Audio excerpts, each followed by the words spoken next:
conversation. If in fact you have any questions, comments, things to share, please be so kind to place your name in the chat and I'll know to call on you, and then you can unmute yourself at the appropriate time. And if there are any issues with technology, which we do not foresee, we ask that you'll take a deep breath, calm down, re-enter using the same link that you came in using, and give us about 3 minutes to reconnect. And then in the event that you are not, when you're not talking, we are asking everyone to mute themselves, but feel free to unmute yourself when the time is appropriate. Thank you all so much. And without further ado, Dr. Catherine Meeks. Hi, again, thank you. Thank you all for deciding to spend some time with us this Sunday afternoon. A little bit ago, I was thinking of saying, we're gonna be making a tapestry here. And then it hit me very quickly that that's not what we're going to be doing. We're going to be making a quilt. The women that we're talking about today would not be tapestry makers. They would be quilters. And so I'm going to be bringing some pieces to this quilt and for a bit. And then after a while, I will invite you to bring your pieces too, as you talk about how the material may be striking you, and as you talk about what thoughts and questions have come up for you just in the course of listening. So one of the things that I'm bringing to the quilt is a story from African-American folklore called The People Could Fly. So I want to read this story to you. And I don't know if you've had a story read to you in a while. So if you haven't, then just settle yourself down a little bit and enjoy having somebody read to you. I think having stories read to us is not a bad idea. And particularly when the stories are this kind of wonderful. Actually, the story comes from a book by the same name called The People Could Fly, African-American Black folk tales told by Virginia Hamilton. And some of you may know her already. You may know this book. You may know what a wonderful storyteller she is. And I'm using this story to help in framing the conversation that we're going to engage in around these four phenomenal women that I want to talk about today. They say the people could fly, say that long ago in Africa, some of the people knew magic and they would walk up on the air like climbing up on a gate. And they flew like blackbirds over the fields, black shiny wings flapping against the blue up there. Then many of the people were captured for slavery. The ones that could fly shed their wings.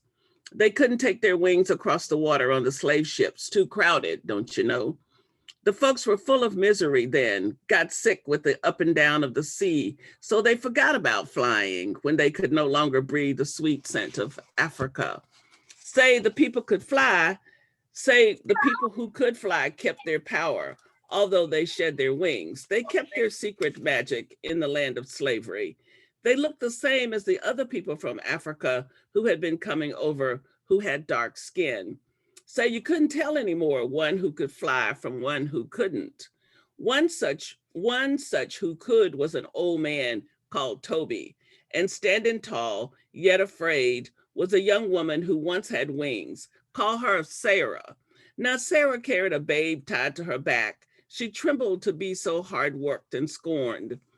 The slaves labored in the fields from sunup to sundown. The owner of the slaves, calling himself their master, say he was a hard lump of clay, a hard glinty coal, a hard rock pile, wouldn't be moved. His overseer on horseback pointed out the slaves who were slowing down. So the one called driver cracked his whip over the slow ones to make them move faster. That whip was a slice open cut of pain. So they did move faster. They had to.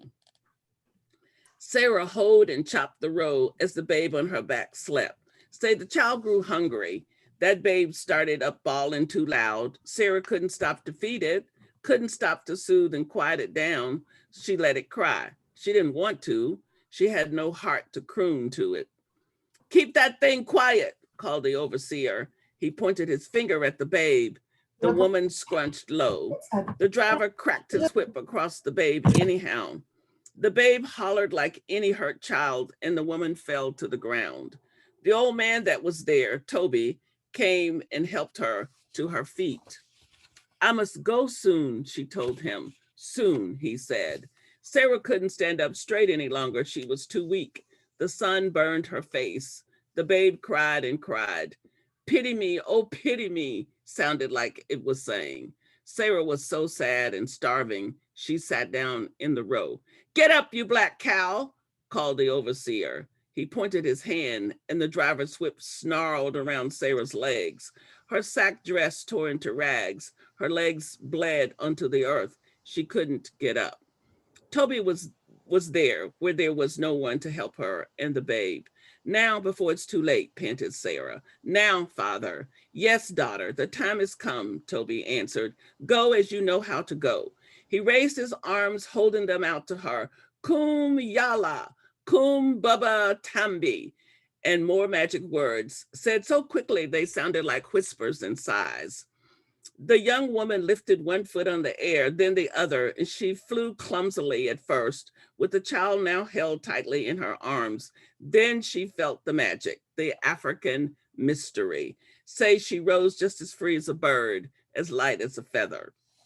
The overseer rode after her, hollering. Sarah flew over the fences. She flew over the woods. Tall trees could not snag her, nor could the overseer. She flew like an eagle now until she was gone from sight. No one dared speak about it, couldn't believe it, but it was because they that was there saw that it was.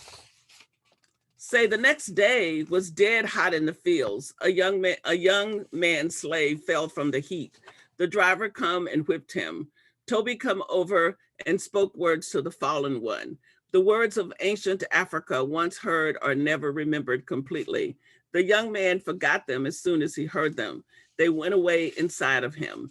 He got up and rolled over on the air. He rode it a while and he flew away.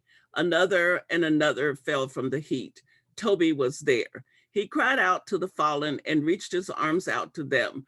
Kum kunka yala, kum tambi, whispers and sighs, and they too rose on the air. They rode the hot breezes. The ones flying were black and shining sticks, wheeling above the head of the overseer. They crossed the roads, the fields, the fences, the streams, and were away. Seize the old man, cried the overseer. I heard him say the magic words, seize him. The one calling himself master come running. The driver got his whip ready to curl around old Toby and tie him up. The slave owner took his hip gun from its place. He meant to kill old black Toby, but Toby just laughed. Say, threw back his head and said, don't you know who I am? Don't you know some of us in this field? He said to their faces, we're the ones who fly. And he sighed the ancient words that were a dark promise. He said them all around to the others in the field under the whip.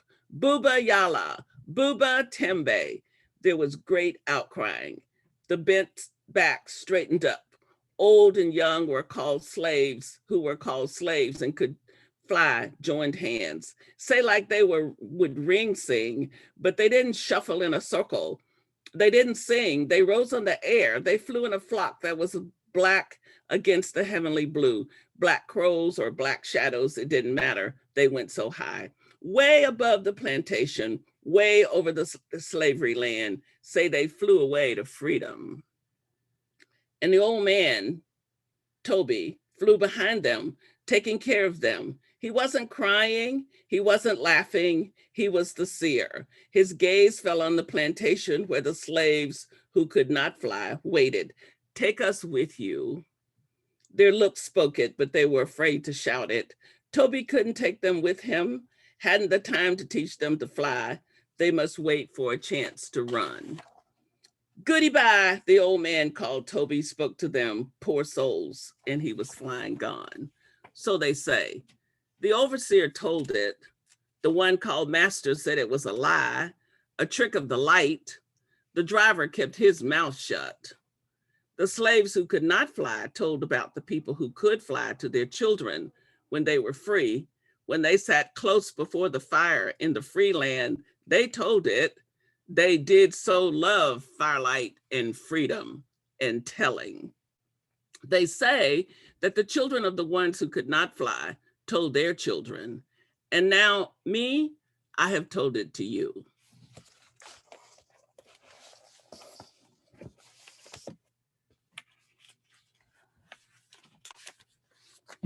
So, words from Sojourner Truth.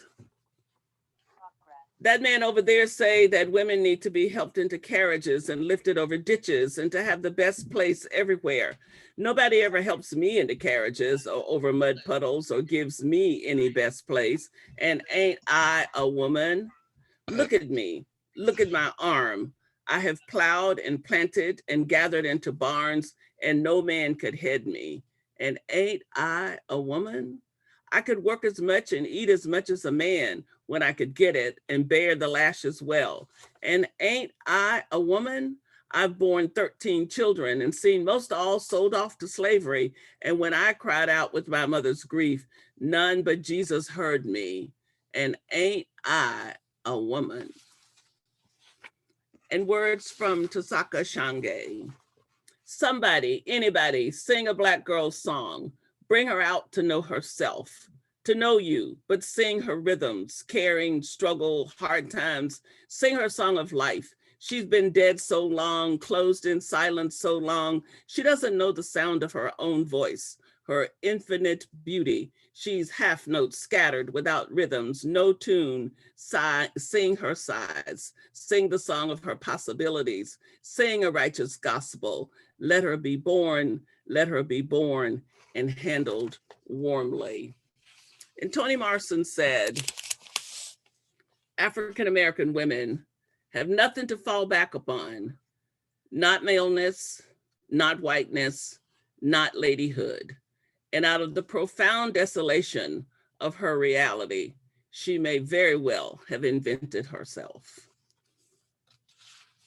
I just love those words, and I have been inspired by, haunted by, moved by, challenged by, intimidated by all of these things for many, many years, along with just the enormity of the truth in all of it, the truth of having this kind of environment in which to live.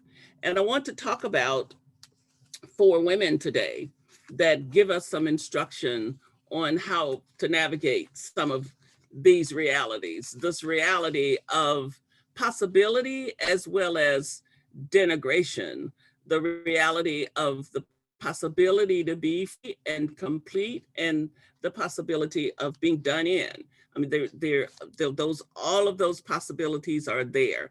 And oftentimes African-American women have been characterized, particularly the women, men to a lesser degree, about being, just able to bear all things and be all things and just kind of almost be superwoman, which is a whole bunch of nonsense.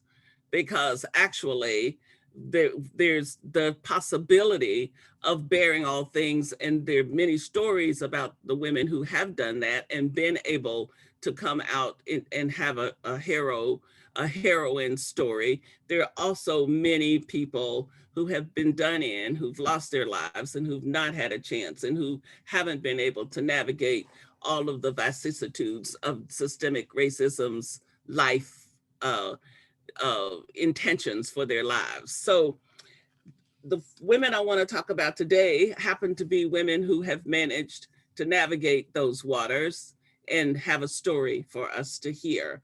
And the first one is Ida B. Wells. And by the way, some of you know that I co-authored a book on Ida B. Wells called Passionate for Justice. And my co-author, Nibs Stroop, is on the call here today with us. And thank you for being here, Nibs. And Ida B. Wells has been somebody that has informed my life in many ways for a good long time.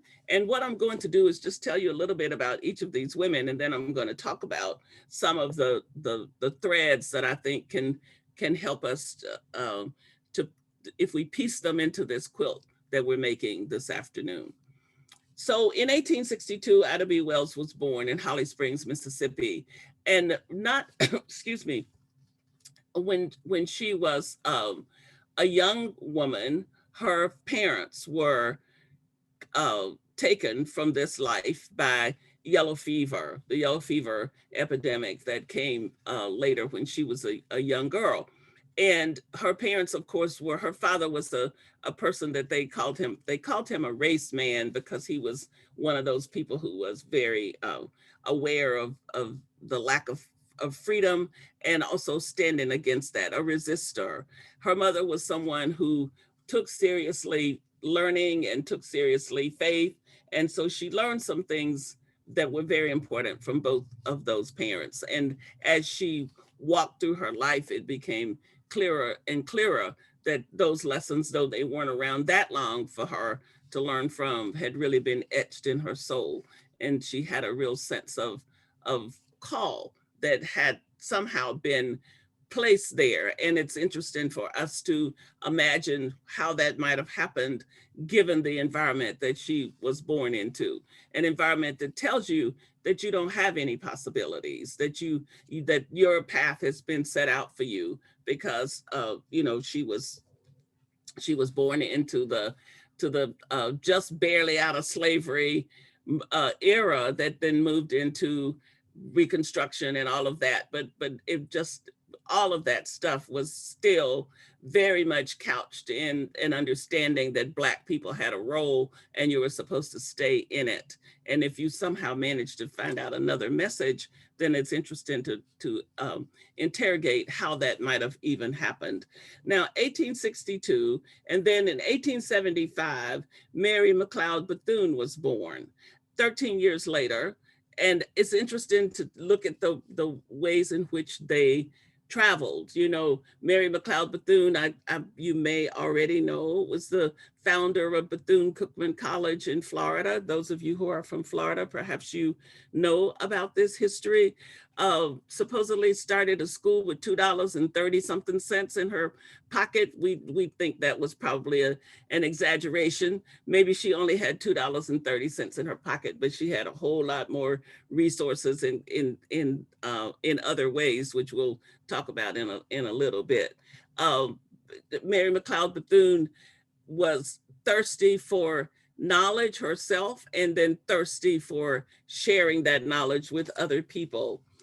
And then I want to go way forward and tell you about Osceola McCarty, who was born in 1908 in Mississippi. And Miss McCarty never had a chance really to go to school. She had to drop out of school to take care of her sick aunt, which young children often had to do. People saw the young children who were big enough to do anything as resources for whatever needed, whenever there was a need for something. And she had an aunt who got sick, and so she was expected and told and conscripted to take care of her. And so she never got to go back to school. She was a washerwoman in Hattiesburg, Mississippi. And she lived and worked as a washerwoman all of her life, somehow managed to save nearly $300,000 in her lifetime, which is hard to even imagine that the way a washerwoman would be getting paid, that she would even have any money to save after living. But she had some money, she saved everything. She was just a consummate saver. And because she had some money that got invested and did well, she ended up giving $150,000 to the University of Southern Mississippi so that young Black kids could have scholarships to go to school. So even though she didn't have a chance to get an education herself, she wanted to make sure that young people did have that chance. And so in a few minutes, I'm gonna show you their pictures, but I'm gonna tell you about them. And then when you see their pictures, you'll maybe connect a little bit to that. And then the last person that I wanna talk about is Melissa Alberta Jackson Meeks, who happens to be my mother. And I learned a lot of things about my mother now that I have finally become a grown-up myself.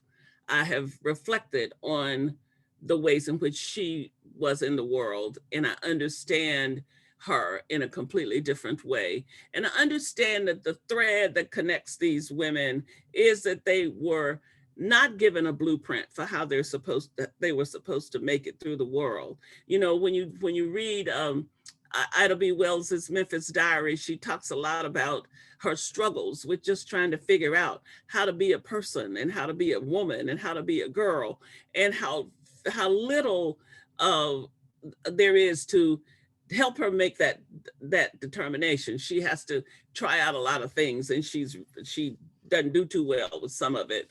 And I loved learning that she was a little bit frivolous. You know, she loved clothes, and she would spend her money on a dress when she should be saving it to pay the rent, because that's, you do silly stuff when you're young. And it's sort of good to know that even though you end up to be this person that we are now, I think it's in a day or two, there's some more commemorations for Ida B. Wells across the country. She recently received a posthumous Pulitzer Award for her work as a journalist. She was a major force in speaking about liberation for African Americans, both in terms of race and in terms of gender. But to know that that person also didn't know how to manage her money sometimes, and was worried about paying her rent, and then had boys not like her. And I really identify with that, because boys didn't like me either, because I was too smart for them. And she was too smart for them, you know, and you kind of get the feeling that there's something wrong with you. And then you realize that there's nothing wrong with you, there's something wrong with them. And because if they didn't have something wrong with them, they would understand how valuable you were, and how lucky they were to even have a chance to be in your presence, which is kind of what she said often about the guys that she kind of chose, who didn't choose her because they thought she just was a little bit too much for them. I loved learning that, because what it does is it helps to make these people human. You know, Miss McCarty, who didn't have much education, read the Bible and internalized it. And in a second, when you see her picture, you'll see her with her Bible, because her Bible was the thing that was so important to her. And it led her not seeing it through other people's eyes, but really letting herself know what she needed to know from it to help her do the things that she needed to do. And I think that's something to really be thankful for. My mother was this person. I was just saying to Dominique before we got started, she was asking me what was my mother like. My mother was this person who never saw a problem she couldn't think that there was possibly a solution for it. She had no patience with people deciding that something was unsolvable. And I watched her invent clothing for us out of flour sacks and cornmeal sacks, and sacks that the food that came for the pigs in, because they used to put all that stuff in cloth sacks. Mama would make clothes out of those things. She would create beauty with embroidering and crocheting. She always had a home remedy for any illness that anybody could come up with. I always thought she was trying to poison us, because she was always somewhere getting some bark or some twigs or something to make some tea. And one of her big remedies for burns was something. There was a tree they called a sweet gum tree, and they had little round balls on it. And you get those little balls and you bake them in the oven and beat them into a powder, and then you put them on a burn, and it will clear up a burn in no time whatsoever. But goldenrod. I mean, goldenrod is kind of a classic herb for fevers and stuff like that. I didn't know any of that, so I just thought Mama was pretty strange, always trying to make something that I figured one of these days we're gonna die when we have this last drink here.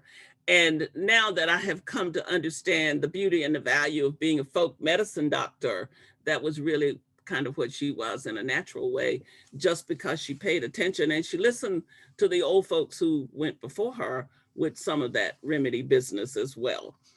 Mary McLeod Bethune you can't have the success that she had as an educator, and then to eventually be engaged with even Eleanor Roosevelt, and considered an advisor to the Roosevelts. You know, those things don't happen by accident. Those things happen because of some stuff that's going on with you. So Dominique, could we see their pictures now, just so people can have a visual image? This is Ida B. Wells in her later life. And I'm sure you've probably seen other photographs of her, particularly the one when she was 16, when when her parents died and she decided that she was going to go, they were going to split the children up because no one family thought they could take on all of her and her siblings. And so she said, no way, that's not going to happen. And I will take care of them. And she went out and got herself a job teaching, and she piles her hair up on her head to make herself look older. And that's a younger picture of her. But then she kind of kept this hairdo all the time throughout her life, of her hair up on her head like that. And so this is Ida B. Wells, and I would invite you to go and look up more about these folks after the end of our time together today, because this is a very, very short amount of time to be talking about these women. And then the next one. And this is Mary McLeod Bethune, who you know, was just stalwart in her her capacity to be committed to making sure that education was available to young Black children. And it's interesting how we in the 21st century can really take for granted the gift of education and just kind of think of it as like a given. But when you go back and look at how difficult it was to make provisions for young people to be educated, and the folks like Ida, Mary McLeod Bethune, that stood without, you know, being unwilling completely to negotiate anything except the possibility of creating space where education could occur. When we look at these people, we have so much for which to be thankful. And then the next one. And this is Osceola McCarty. And this statue of her in this chair with her Bible is on the campus at the University of Southern Mississippi. And then, of course, you see her in her chair with her clothes on the clothesline. And when I actually had the great and wonderful delight of going to Hattiesburg to meet her and spending a little time with her. And I took my sons with me, and my youngest son, who was 9 years old, was just he's such a sensitive young man. And even at 9 years old, he was very aware that Miss McCarty was pretty much alone. Even though she had given this money to the university, they had kind of taken her over and were kind of treating her like their property. And he just picked up on all of that and didn't really like it. So when we got in the car and started back home, he said to me, "Mama, can we just go back and get Miss McCarty and just bring her home with us? Because she needs to come and stay with us." And I just was so grateful to have this child with that kind of sensitivity about her. And she had such a sweet spirit about her. And it was such an honor for me to be in her presence and to hear her generous heart, even at the late time in her life. And then the last one.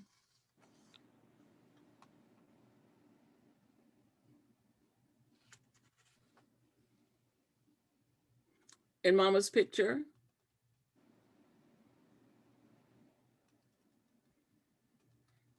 And this is my mother. This is Melissa Alberta Jackson Meeks. And I guess you might would have figured that out if I hadn't told you. And actually my mother and my picture, my mother's picture, and my son's picture, if you put all of our baby pictures together, we look like a bunch of triplets.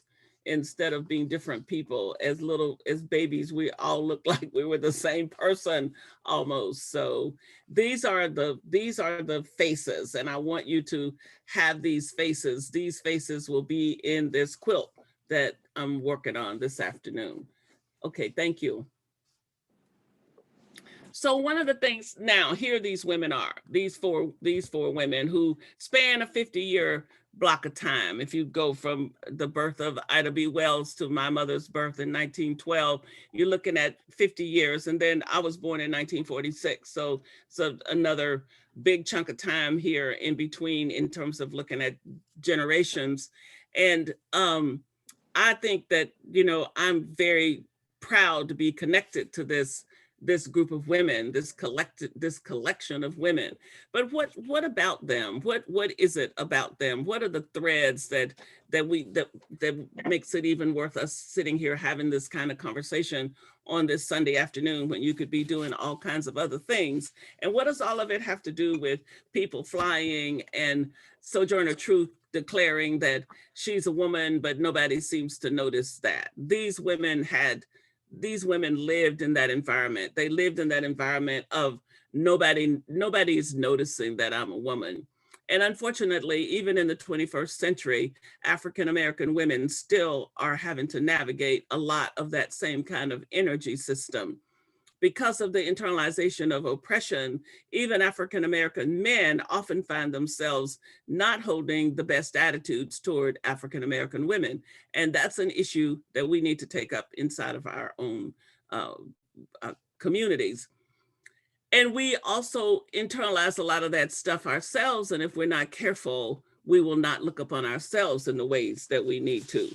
And so what is it? What is it? The question becomes, what is it or what was it that made these women able to figure out how they needed to be in a world that was not giving them a blueprint, that wasn't telling them this is who you're supposed to be? You know, white women had the model of what is ladyhood and what is, you know, wasn't the best model, but at least it was a model. And Black women did not have that model, because the model for us was that you really, as Zora Neale Hurston says, you're supposed to be the mule of the world. Everybody throws down their burden. You know, the white man throws down the burden and tells the Black man to take it. The Black man takes the burden and throws it down and tells the Black woman, the white woman. The white man throws the burden to the white woman, and she throws the burden down to the Black man, and the Black man throws the burden down to the Black woman, and the Black woman becomes the mule of the world, and she becomes the person who has to bear the burden that nobody wants to bear. And we took up the burden. We took it up. We said yes, because oftentimes taking up the burden was about saving our families and saving our children and making life tenable for our people.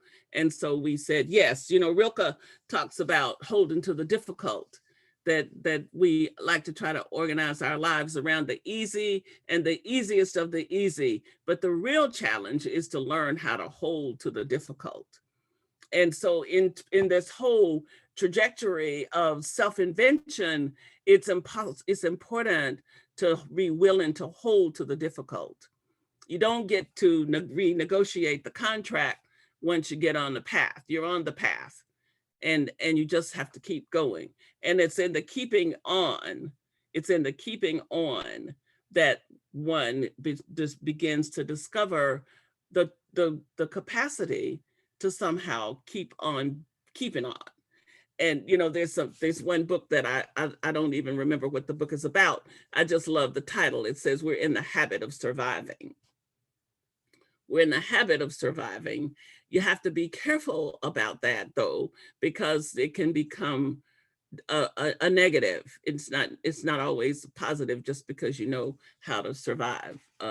It can become something that is not positive. So what was it? What was it?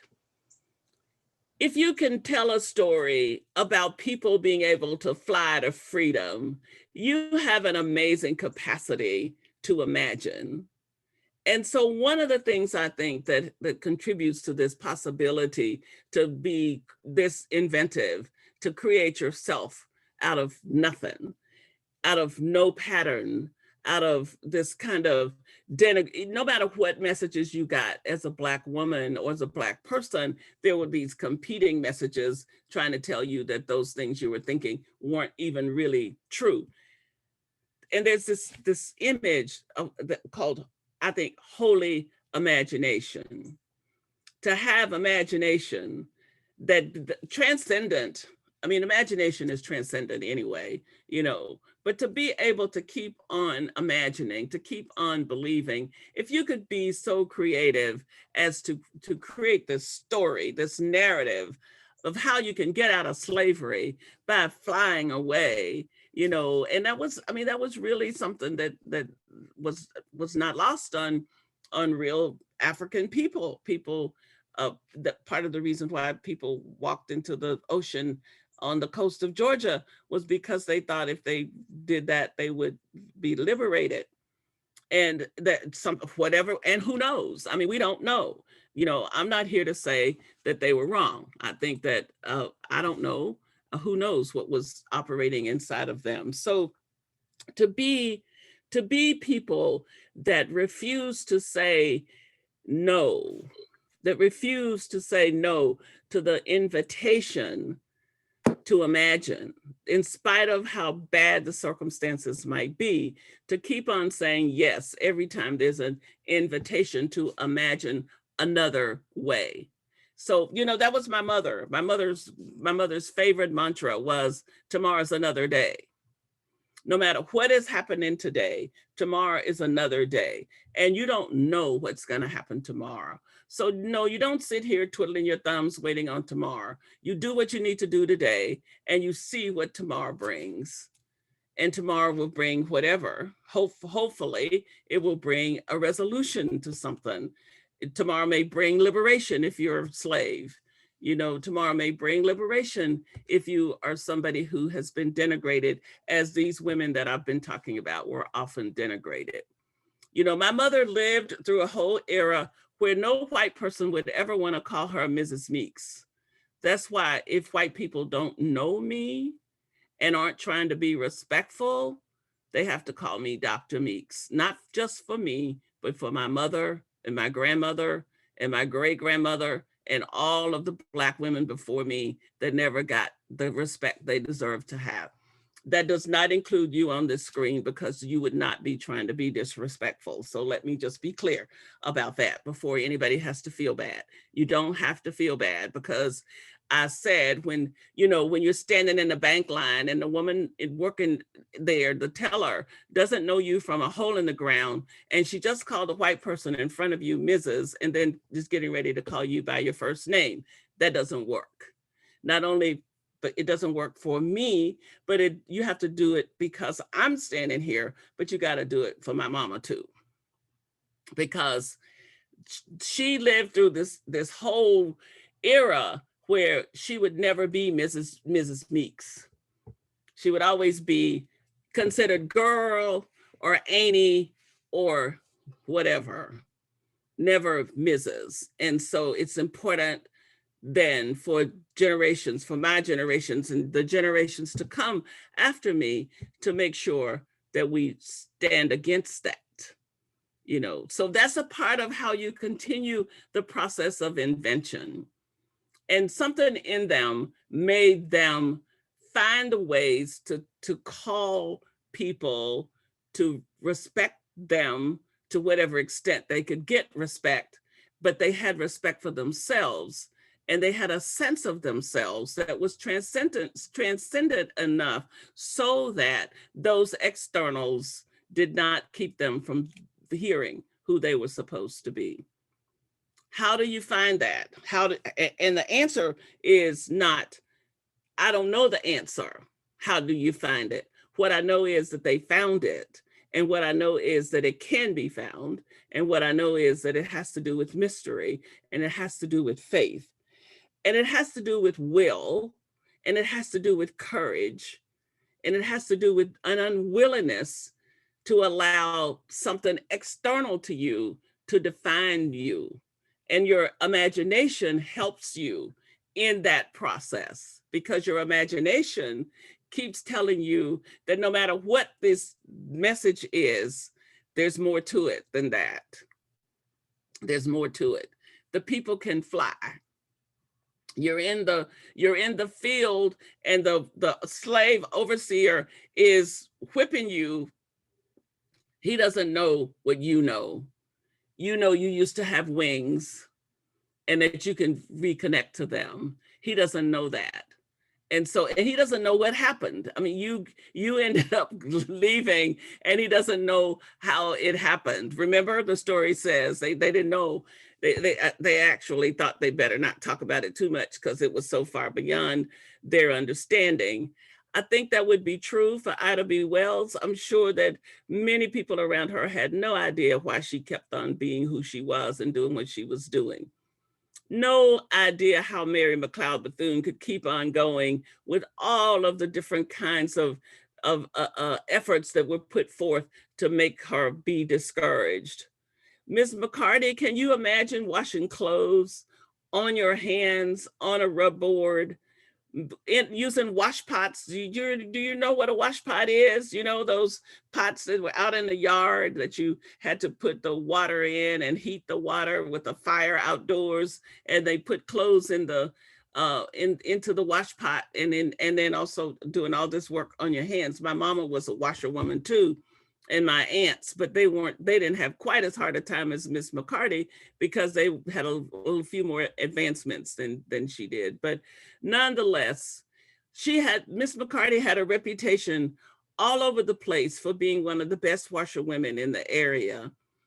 And then to have that kind of frugalness that would make you save your money, and then and have that generosity of spirit that would make you not only save your money, but then you want to give so that other people coming behind you can have a better life. So there's something about the generous heart that helps to create this invention of who you are. So you become the person you want to be in spite of what the externals are. I think that this is a crucial message for the 21st century. I think that there are far too many people now that don't have a clue how to become who they want to be, or who they need to be, or who they were called to be, because they spend too much time being concerned about the externals. And the external stuff is not even the right stuff. And can't get past that to the core. These women had to get to their core because there was nothing else. There was no ladyhood, no whiteness, no maleness, no money, no prescription, no blueprint for them to fall back upon. And so they had to see what's here, what am I made out of? Howard Thurman says that that's what you got to do. If you don't do it, if you don't find the core of yourself, you spend your life being blown around by every wind that comes by. You know, these women knew that. They found that out. They found it out by listening. They found it out by walking. They found it out by having faith. They came to their own understandings of God. And they probably didn't understand God the way some Western Christianity notion understands God, I would be willing to guess. They had a different kind of connection to God. I know my mother, I didn't really understand my mother's way of having faith. And I used to be critical of it. But, you know, it's good that you can grow up and get some sense, that you don't have to stay stupid your whole life. And so now that I have grown up and understand the realities of the world better, I understand that my mother's faith was my mother's faith, and I can't have anything to say about that. It was between her and God and had nothing to do with me in the first place. And the fact that I thought it had something to do with me was just a statement about my own ignorance. And it's true still. You know, we get all caught up in somebody's telling us how we're supposed to interact with God and live and be, and it's a mess. We create a mess for ourselves. We need to let go of that foolishness. So I promised myself that I would leave time for you to talk with me. So I don't want to keep on talking, but I want to end what I have to say before you start with your questions or comments or whatever, with one of my other favorite people, Maya Angelou's Phenomenal Woman poem, because I believe that she sums up African-American women in this poem in the most succinct way that we can be summed up. And that she verifies this whole thing about the the necessity to name yourself. Oh, and it's not it, and I guess I want to tweak that a little bit and say it's not even naming yourself. It's really finding out the name God gave you, you know, because Thurman talks about God's imprimatur in our hearts, you know. I think when I think about that, I think that in the African community, not African American, but African community, there's a few days when a baby is born before the community gets to know your name, because your name has been whispered to you by God before you were born, or when you come into the world, and then your family announces that name eventually, but they don't do it too quickly. So all of us are somehow on the path to find out what is that name that God gave us.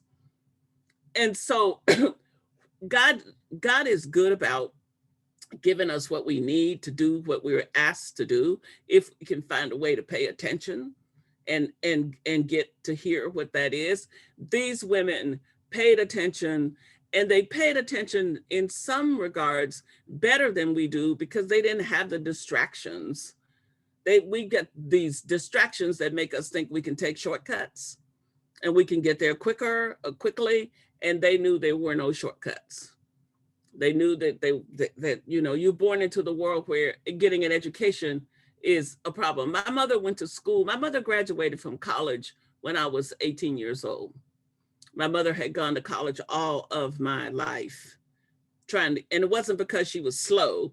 It was because the resources were so scarce, and she had to go take classes here and there and yonder, and do correspondence courses and what they called extension courses, where they brought the courses to a little town that was closer to her. When I graduated from high school in 1964, my mother graduated from college. I graduated from high school in May of 1964. My mother graduated from college in August of 1964. And she has gone to college all of those years diligently, while teaching and working on the farm with my father, who was an illiterate sharecropper. And in the midst of all that, she managed to become who she needed to be.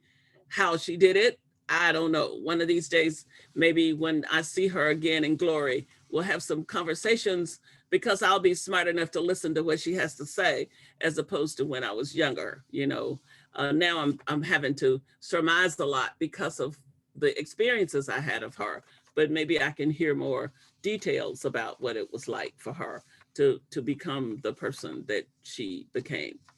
Pretty women wonder where my secret lies, Maya Angelou says. I'm not cute or built to suit a fashion model's size, but when I start to tell them, they think I'm telling lies. I say it's in the reach of my arms, and in the span of my hips, or the stride of my step, or the curl of my lips. I'm a woman, phenomenal woman. That's me. I walk into a room just as cool as you please, and to a man, the fellows stand or they fall on their knees. Then they swarm around me, a hive of honeybees. I say, it's the fire in my eyes and the flash of my teeth, the swing in my waist and the joy in my feet. I'm a woman, phenomenal woman. That's me. Men themselves have wondered what they see in me. They try so much, but they can't touch my inner mystery. When I try to show them, they say they still can't see.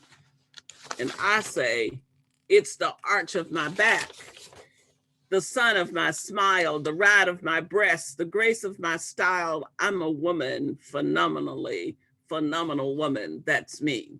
Now you understand just why my head's not bowed. I don't shout or jump about or have to talk real loud. When you see me passing, it ought to make you proud. I say, it's in the click of my heels, the bend of my hair, the palm of my hand, the need for my care, because I'm a woman, phenomenal woman. That's me. How about that? I love Maya Angelou. I love Sojourner Truth. I love these women who just kept on saying yes, and who left us the legacy about how you keep saying yes and you wake up one day and you discover that you said yes enough times that you now have somebody to whom to say yes, that you know who you are, that you know where you stand, that you can live in the world without having to be blown about by every wind that comes by. So what do you want to put into this quilt? These are my pieces. These are my quilt pieces. And some of you may know about quilting and know that you can take all kinds of rags and old this and old that and these pieces and those pieces and put them all together and come up with something that's incredibly beautiful. And nowadays that you could actually sell for a whole lot of money if you know how to do that. So what pieces do you bring in your questions and your responses and your thoughts that have been triggered by hearing about these women and thinking about these ideas? Sheila's hand is raised. Yes, I have a comment. I come from a very multiracial family, and my daughters are part African, part Hispanic, Spanish, Native American, and Caucasian. And one of them recently moved to Colorado. The other one passed away this last year. The younger one moved to Colorado because she couldn't take it anymore here in Florida. She wanted to raise her children where she could walk through a store freely and those kinds of things. And I look at my sorority sisters because I'm in a historically Black sorority, and I see their weariness. I see their weariness, and this pulls it together. I have a sorority sister, we're on a racial healing group, and everyone turns to her to give the answers, to be the spokesperson. And she finally said to us, I need a break. I can't do it. I need a break. Somebody has to step up. And so I realize in your words, the burden my sisters have carried, my children have carried, my mother-in-law has carried, my stepdaughters carry, my grand stepdaughter carries. I call her my granddaughter, but everybody would say she's my step granddaughter. That these children and people close to me, that my niece carries. And I thank you for this, because this is something we can share in our racial healing program. Yeah. That right. that the imagination is there, and people. My best friend was the daughter of of agricultural workers, and she became the first one in her family to go to college and get a doctorate. And the very school that refused her admission, she became principal of. But they've never placed her picture on the wall. Yeah.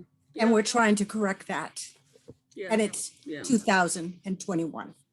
Yeah, we got a long ways to go. Thank you, Sheila. Diana? Thank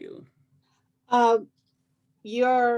This conversation was not only inspiring, I knew, with the exception of your mother and the woman in Mississippi, I know the others, because I do a lot of working with a women's history organization. And it inspired me that I'm looking at, I don't quilt that well, but I have a couple of friends that do, and I got a project for them. Suggestion of just to highlight some of these women on quilts. They need to be highlighted.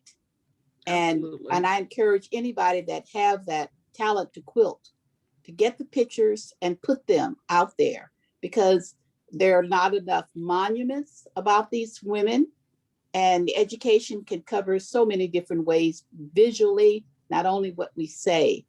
And to the woman that spoke last, we helped start at a racial healing class. I'm in California, in a conservative area. And the first thing, I was the first one, I said, I'm not going to be your token. And I would do it. It was the first one. I brought another friend of mine along. That's because we have two different experiences. We have a lot of commonality as Black women, but we also come from different places. And the other thing I asked them, I said, the onus is on you, my white colleagues. You initiate bringing others to the group.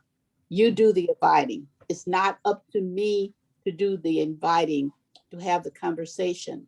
And I'll end this with, I'm pleased that this year we had a Juneteenth celebration that women, we had set the seeds for, wanted to do this before Juneteenth was on the slate to become a holiday. They had planned in our community to have a Juneteenth celebration and talking about we all have to be part of the table. And that helped my weary bones a lot. Yes, because yes.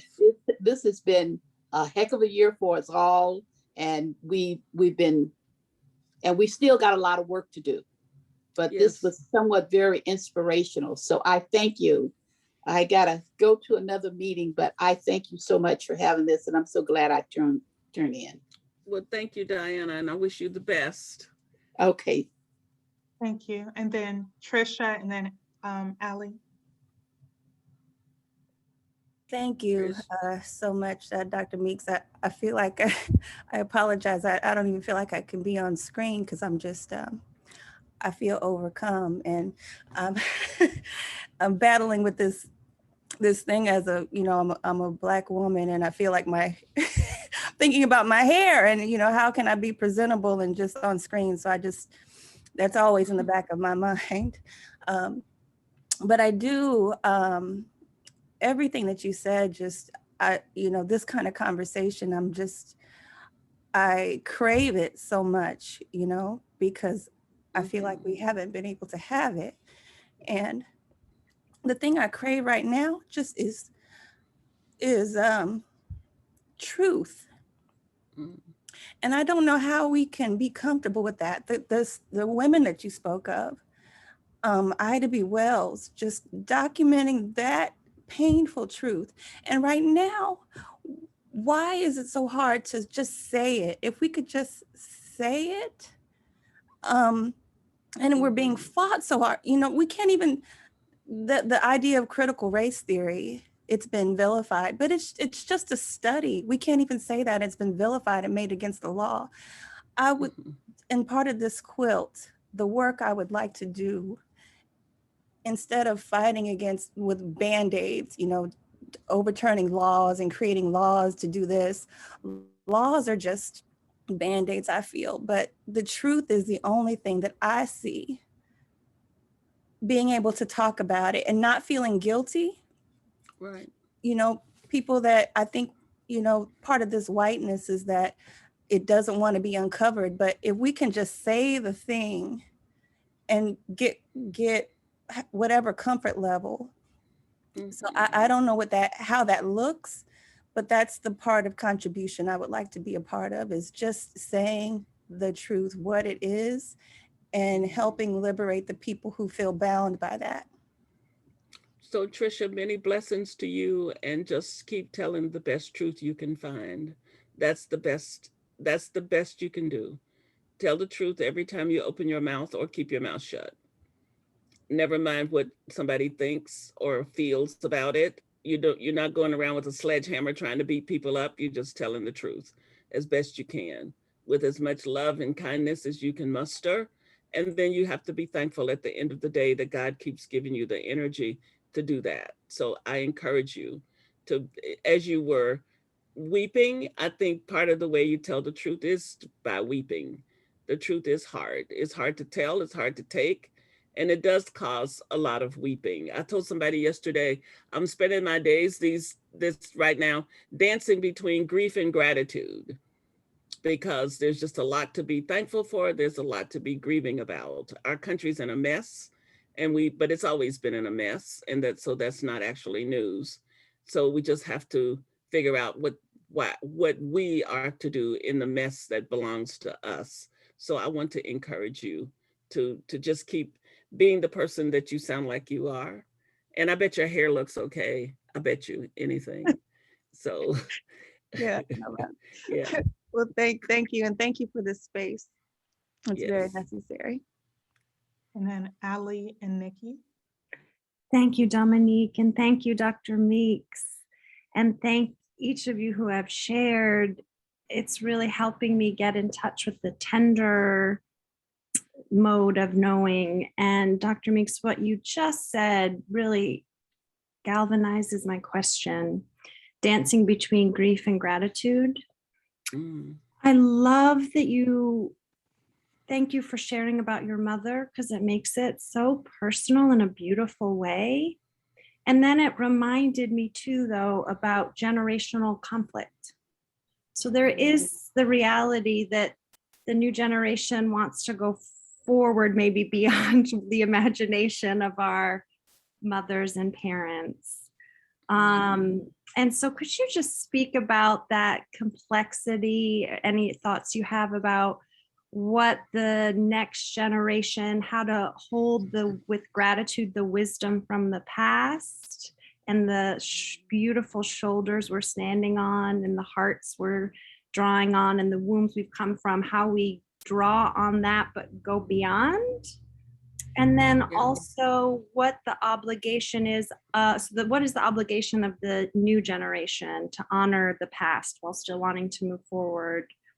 And the obligation of, or the invitation of the previous generation to let the next one go beyond maybe what they envisioned they're comfortable with. So could you just talk about generational love and tension? Well, I think the fact of the matter is that people don't let go of their way of thinking and being easily. So all of that has to be wrested from us. We old folks think we had all the answers and we know how it's all supposed to be. And you young folks just need to get it together. And so you'll just have to take your space, like we had to take our space from the old folks before us, because nobody's going to give it to you. Or at least most folks aren't. A few of us will wake up and realize that our job as crones and elders is to help young people and to give them the gift of our wisdom to go forward. A handful of people will figure that out, but basically the majority won't.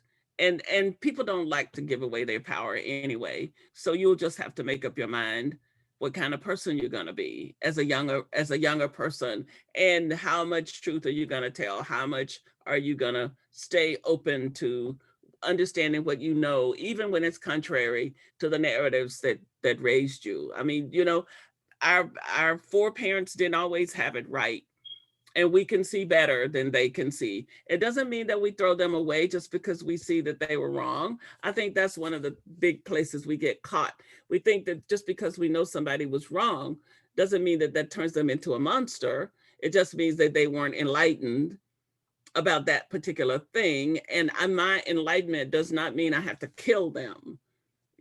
My enlightenment ought to make me a more loving and kind person. And we end up thinking we just, that old notion of we want to throw the baby out with the bathwater, and we want to throw the bathtub out too. And sometimes all of it does need to go.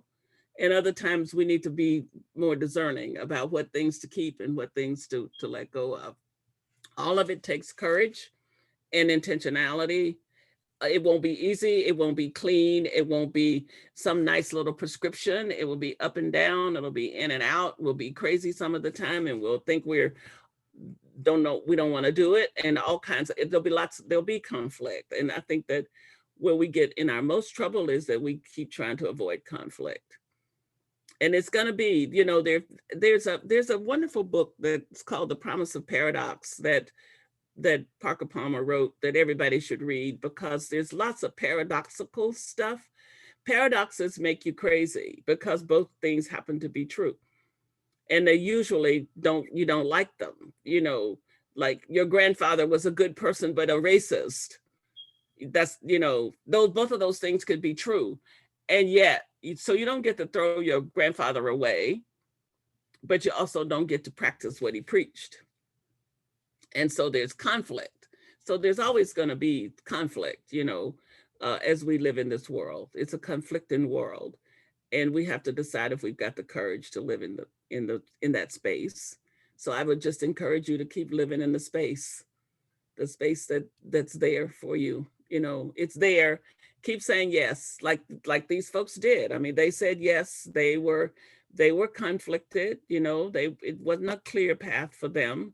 They wondered about themselves and wondered if they were okay and what they needed to be doing. We like to make folks into up here on a pedestal somewhere. And I feel very compelled to keep on making these people human and strugglers and doubters sometimes. And yet they call us to do the same thing because we want to make people into idols, and then they become something other than us. And then we can worship them, but we don't ever have to be like them. And that's not what we get to do. We get to be challenged to be as much ourselves as they were themselves. Same thing with Jesus. We like Jesus on the cross or on a throne somewhere. We don't want Jesus in our heart disturbing our lives, because that's what Jesus will do, disturb you if you let him off the cross. You'll get disturbed about how you're supposed to live. So I hope that's helpful. And I think Nikki. Thank you. Hey, Hey, first I Nikki, want to how say are you? I'm good. How are you? Good.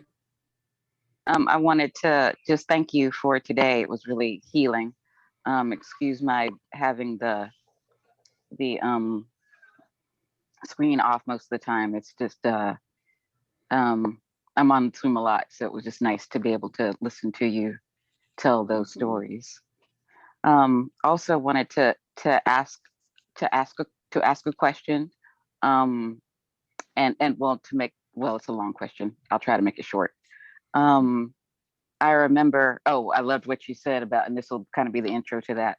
I loved your statement that you don't have to stay stupid. You're going to grow up and get some sense. And I feel very much like I remember thinking about my mother and my grandmother. And I think I had the nerve and the gall to ask my mother one day why she didn't have any, why she didn't watch or have anybody that was a Black movie star. When she was naming her favorite movie stars, and she said, she didn't call me fool. She was much more generous than that. But she just basically said there weren't any, honey. Mm-hmm. And I remember, and then I thought about it, I was like, oh, yep, sure not. There weren't any. And then as I remember my own growing up and coming into womanhood, that there was, I grew up in the 60s and 70s, and, but no Black dolls yet, no Black teenagers or tweens or children on the screen too much, except for Julia. And I think that only ran for 2 years, and that was a little boy.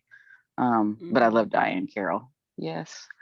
And then for many, many years, nothing till The Cosby Show. I remember that was a family event to sit down and watch The Cosby Show. And by then, most of my formation, my formative years had already happened. And so it was hard to, the reason the today's topic really, really spoke to me was I remember trying to navigate, not having a template for ladyhood, and my grandmother trying to, do what she could. So making me take piano, which I hated, making me learn how to sew, because those were her, and trying to make me be in the, what's it called? The Black debutante classes. The cotillion, go to the cotillion. cotillions. Yes, yeah. Go to the cotillion. Yep. My mom did save me from that one. Hallelujah. But that was my mother's, that was my grandmother's definition, and that was all she had for this is how you become a lady, and this is how your definition of this is how you become a woman. And I was just wondering if you or any of our other sisters, BIPOC sisters, wanted to share how that was for them. It turns out I didn't really get firm in my womanhood and my ladyhood until, because of, oh shoot, I can't remember her name. But the scholar that talks about Black development, Black social development, and the fact I didn't become in terms of my whole self, become a woman because of no models until my 40s. And because there were no models in my teens, because as far as on TV, with this society, our major, or people my age anyway, our major mirror was the television. and magazines and the newspaper, and we weren't there unless we were, getting arrested. Right. And so I just wanted to hear other stories about how they came to their womanhood with no social mirror, except possibly in literature or who was living in their Right. house. And it was, if you were in school, it wasn't even that easy to find them in literature because most of the canons didn't include women of color. And that's even still true to some extent. I think that always we're piecing together our identity. I think even if we think we've got models, we still have to figure it out for ourselves. So I think that that's one thing to say, first of all, that you don't, so we've got these wonderful models, but ultimately, uh, what is called in Jungian psychology, individuation. Eventually, you have to come to individuate yourself from all of these models. So the models only give you part of the picture, even when you do have them. And I think that's probably a good thing to hold. But it is also important to have role models. And you think about it, you didn't get all of the pieces, but you got some pieces that let you know that there were other pieces missing and somehow gave you the courage to keep on looking. So maybe when we think about what we did get, your grandmother taught you about self-respect. She taught you about caring about yourself. She taught you about the community, because there's a bigger community out there, and here, how can you be a part of it? So even though what you were learning maybe wasn't all you needed to learn, it certainly was stuff that was helpful. And I think that one of the parts of my growing up has been to be forgiving of those of my mother and the other women in her generation who didn't have what I thought they ought to have given me. You didn't tell me this or that. Well, okay, they told me what they had to tell me. They gave me what they had to give. So a part of growing up is to learn to accept the gifts that people have to give without requiring them to give you something that they don't have to give. And getting to that point where you can be grateful for what you got and maybe grieve about what you didn't get, which gets back to my grief and gratitude place. I'm grateful for what I got from my mother and my aunts and other women around me. I am often in grief for what I didn't get and how long it took me to get it. But that's, again, just that dance. We're all dancing, hopefully, on our way to wholeness. Is really all I can say about that. Yes, ma'am, Roanne. Hi, thank you, Dr. Meeks, and everybody for your comments. Something that Nikki said really is spurring this question, because as she was talking about role models, I thought, I was born in 1949, so grew up in 50s and 60s. Oh, that's my dog, I'm sorry. But I didn't know that I mean, I didn't know anything about role models, and I wasn't aware that I was choosing role models. I never had a Black teacher. I never, I lived in, there were people that, my family and some of my neighbors that probably were role models for me that I didn't, I wasn't thinking that I was patterning my life in any way. Mm-hmm. So much of that you're not necessarily aware of. But I know that younger people do, because I've heard them talk about role models, and wanting to, uh, emulate certain people. And so I'm just wondering, particularly with Black women, but with anyone really, I guess, how aware were you that, of the whole idea of a role model, and that you were learning something about being a woman from other people, or, from other women?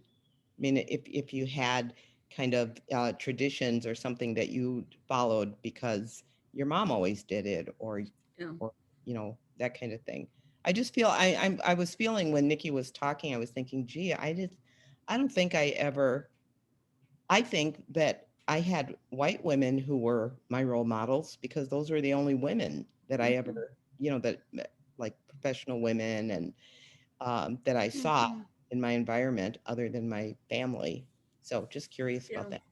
Well, we spend a pretty good amount of our time being unconscious and being affected by stuff without having any clue how we're being affected or what's going on. So I think you're right that part of your life is you're not thinking about any of this, and part of it you are. You see somebody, you like the way they dress, and you catch yourself wearing that color, or you catch yourself wanting to fix your hair like somebody, or I had role models in college that were around service and behavior that I wanted to emulate because I liked how that made me feel for them to be around them behaving that way. So I think that it is a dance from birth to death, this whole thing that we're talking about.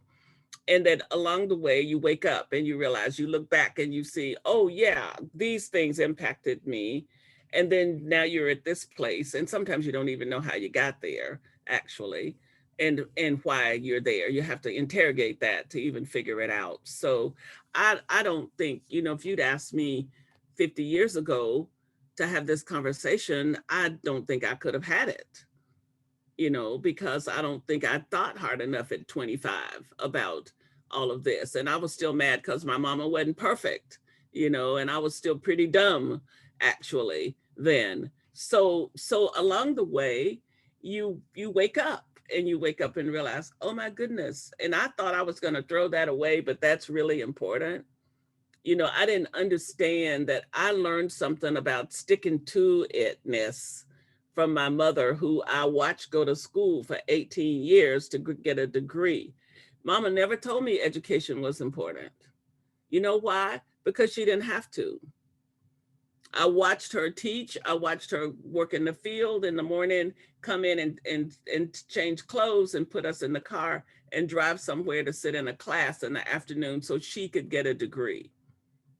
And she taught me by behavior that education was critical. And she never talked about it. She just did it, I didn't talk about it, but I tell you what, I never, ever missed having my assignments done in school, ever. Kids would dislike me because they come to class and pretend they didn't get the assignment right, and I was handing my paper in. And, well, how come you're handing your paper in if nobody else understood there was an assignment?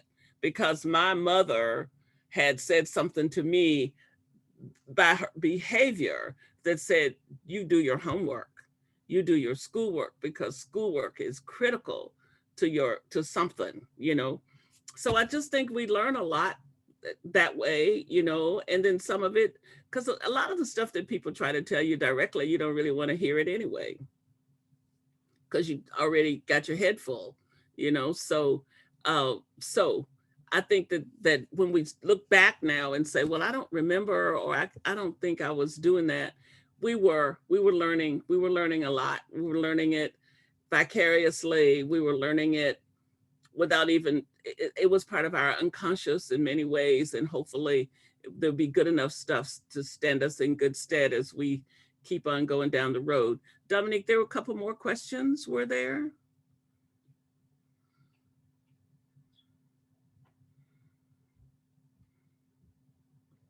I think Joanne, is that who you said was next? Where are you? I'm here. Afternoon, Catherine. Hi. How you doing? Good. Now, Good. where are you? I can't see you. Sitting between you and Dominique. Now I see you. Okay. Yeah. You get blind on the screen, Yeah. Hey, well, how are you? It's good to see you. Like at 5:25, this is probably a little late to bring it up, but maybe it could be a next time conversation. I would just like to bring the need to, I'm working on, I think, the importance of creating a patch for our younger African-American women who see their voice being discouraged and shut down because they are sick of the race etiquette. They say what's on their heart, they say what's on their mind, and in return, they're called hood rats. And it's almost a repeat of what happened during Reconstruction when Ida and all them had frozen up after being raped incessantly, and they just became these stoical, collar up here, long sleeve, covered up women.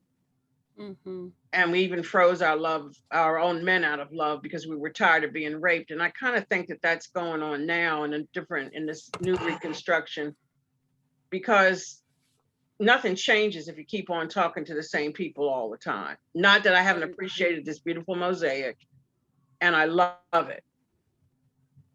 But I think sometimes we filter out the people who tell their truth in a very different way because we're not comfortable with it. And they need to be a part of this quilt too. And that's all I'm gonna say. I'm gonna leave it at that. Well, so I appreciate your comments. One of the big ways that we focus our work at the Center for Racial Healing is in around intergenerationalness.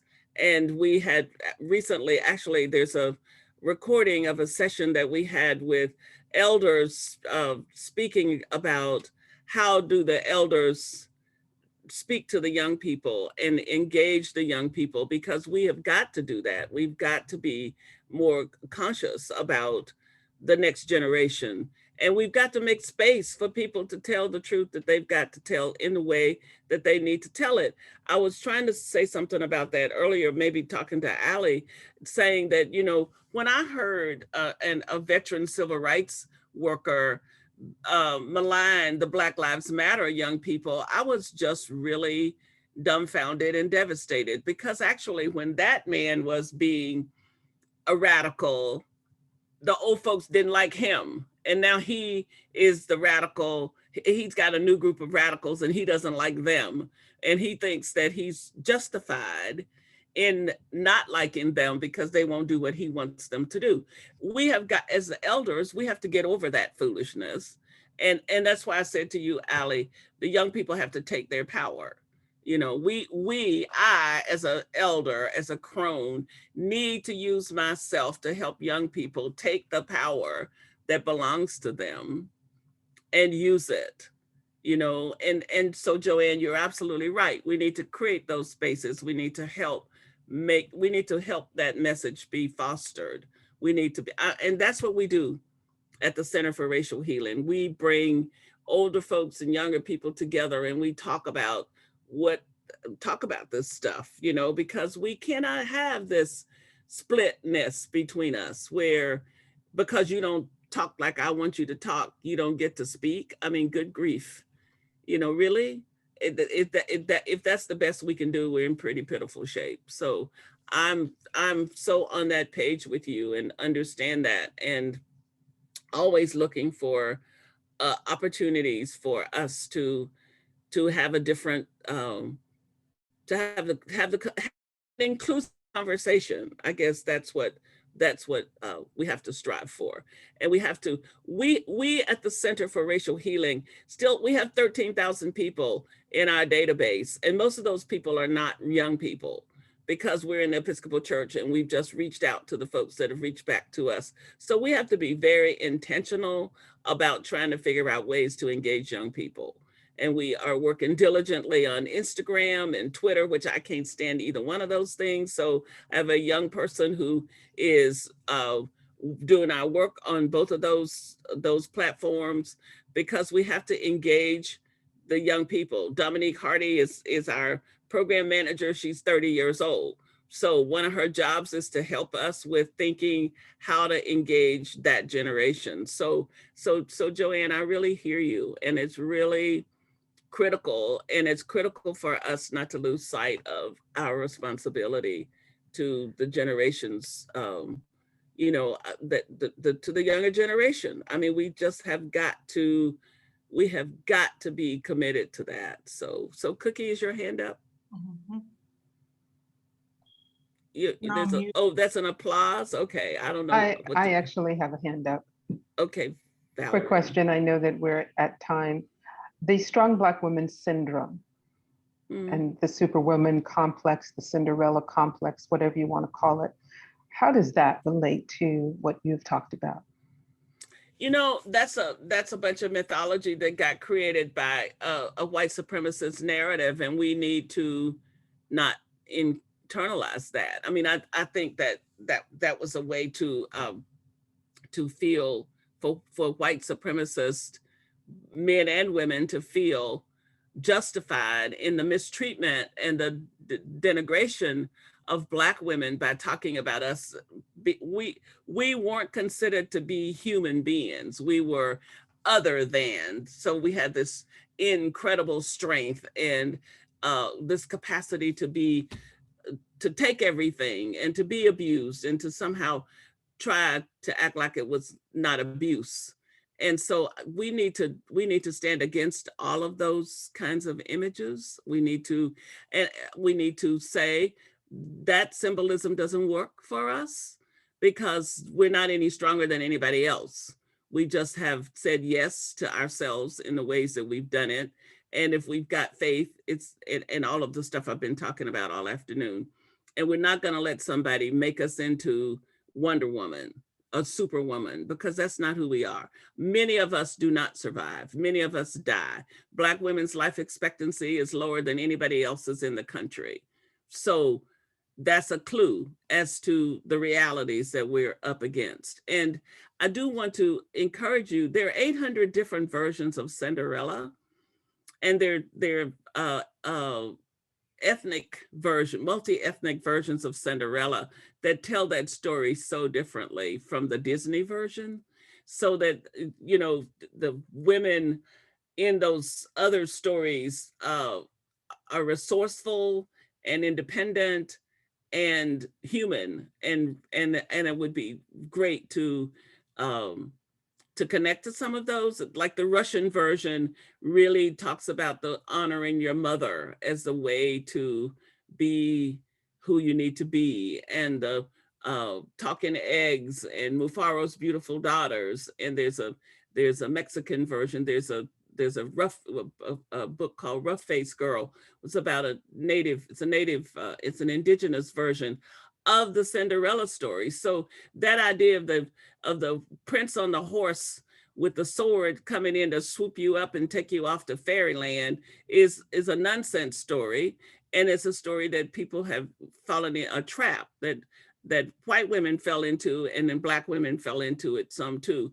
We need to read some of those other stories so we can see that most of the ones that I'm naming, the success came from the women having good sense and gumption and paying attention to what they were being told and not being necessarily saved by a guy. So I should honor your showing up and being here with us. And we started a little bit after 4, so we're ending just a little bit after 5:30. But and by the way, Dominique doesn't mind that I said her age. She would have told you herself if she'd been talking, because she is great she is proud to be the millennial on our staff that keeps reminding us of millennials, and that we need to never lose sight of them and their needs, and to pay attention. And I'm deeply grateful for that.